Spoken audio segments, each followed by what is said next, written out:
Coming up here on Warriors Today by Chat Sports, you got Allie Barefoot here. I'm going to be talking about two things.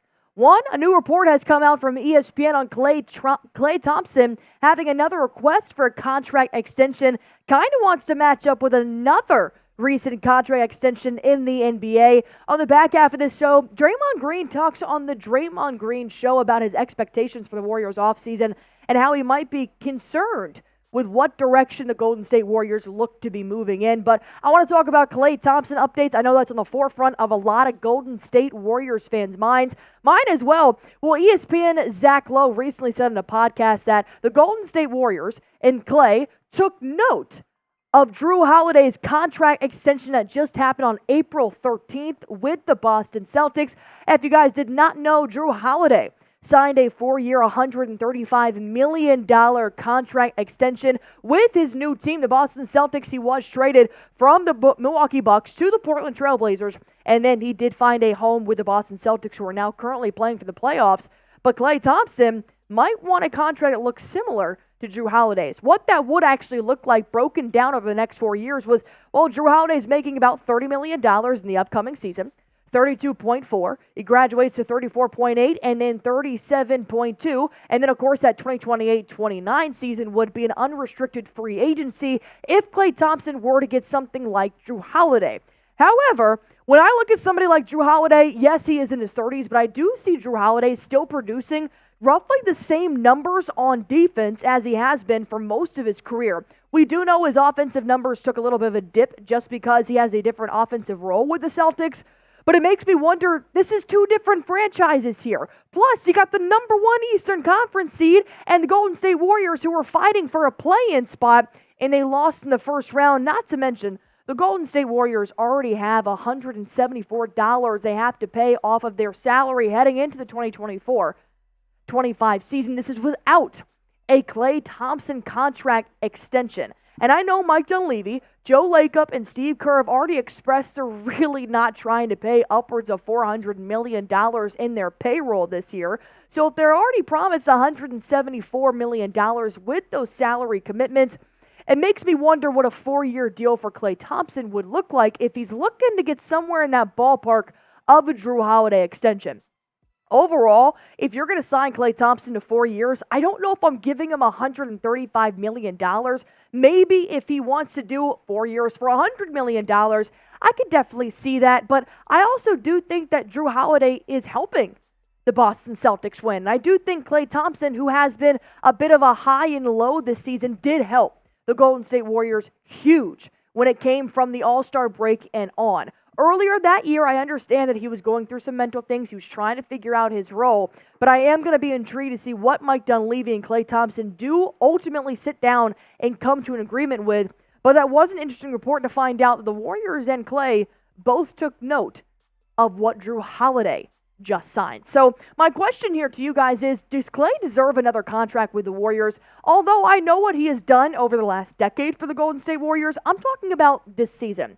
Did his performance this season deserve another contract extension? Do you guys think there's a little bit more gas left in the tank for somebody like Klay Thompson, somebody who unfortunately went 0 for 10 in a must-win game when Klay Thompson used to be lights out when it came to elimination games for the Golden State Warriors? Comment why or why not down below. I'm going to jump into what Draymond Green had to say on the Draymond Green Show, but first, Prize Picks. I play this every single game day. You guys should too, although unfortunately the Warriors are not in the playoffs right now. There are still several teams vying for a chance to get to the NBA Finals here, and I love the promotions they constantly have on Prize Picks when it comes to the NBA playoffs right now. If you're not into the NBA playoffs, you don't want to watch because the Warriors didn't make it, I get it. You can still do MLB. You can also do NHL, as a lot of NHL teams are also vying for the playoffs right now. So with my picks for today's games, I do have the Joker having at least more than half a point scored on tomorrow's game versus the Lakers. Tatum thankfully did have more than 39.5 points, rebounds, and assists, but Tyler Hero did not have more than 5.5 assists. So I'm hoping the Joker can at least score one basket tomorrow to help me win 2 out of 3 of my picks. But if you see a little star guy there, well, that does mean that if you do have a perfect entry, you can win up to 10% of a payout boost with a star pick player. So if you guys go to prizepicks.com/CLNS, use that promo code CLNS for a first-time deposit match up to $100. You're going to get a chance to get a first-time deposit match up to $100 and win up to 100 times your money with as little as 4 correct picks. Just pick more, pick less. It's that easy.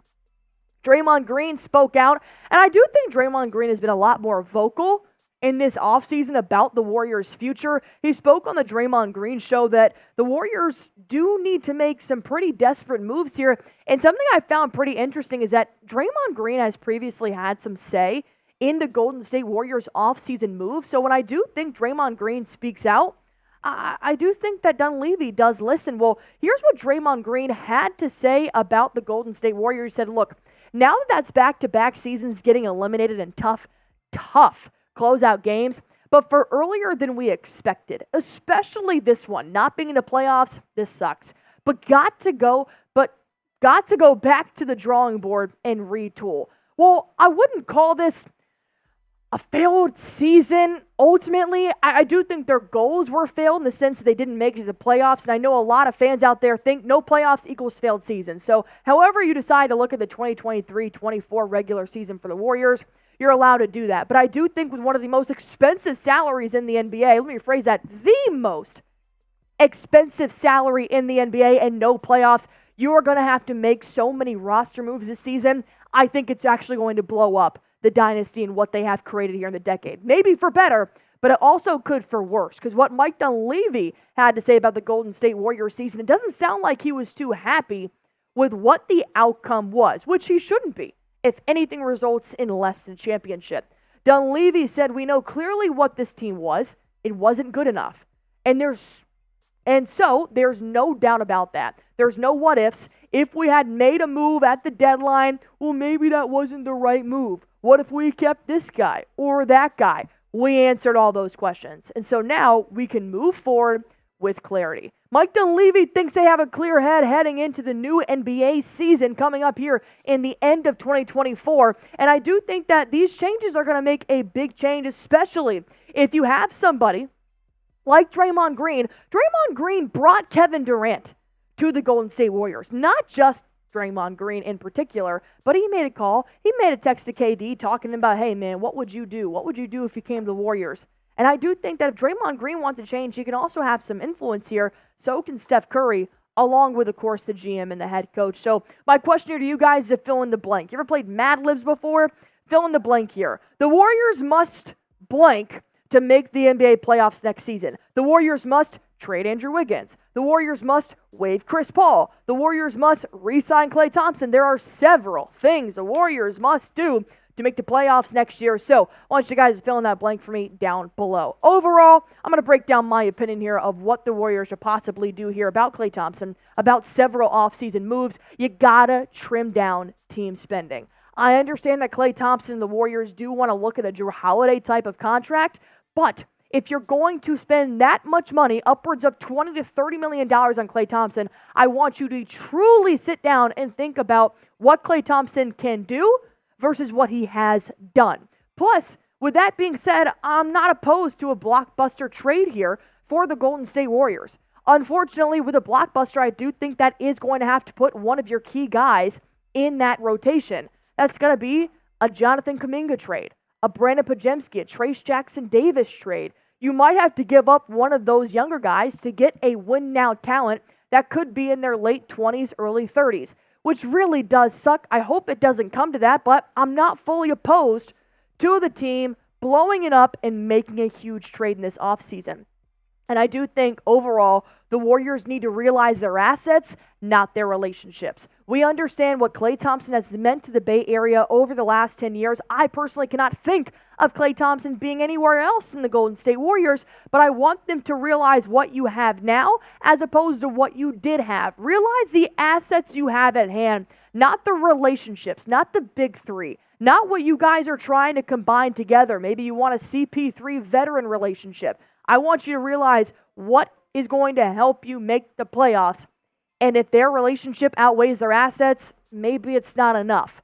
But ultimately, if I'm making the first move here for the Golden State Warriors in the offseason, I'm trading Andrew Wiggins. I think Wiggins has enough value to stand alone in a trade, not particularly a blockbuster trade, but maybe somebody for a role player on another contending team that's currently playing right now for the playoffs.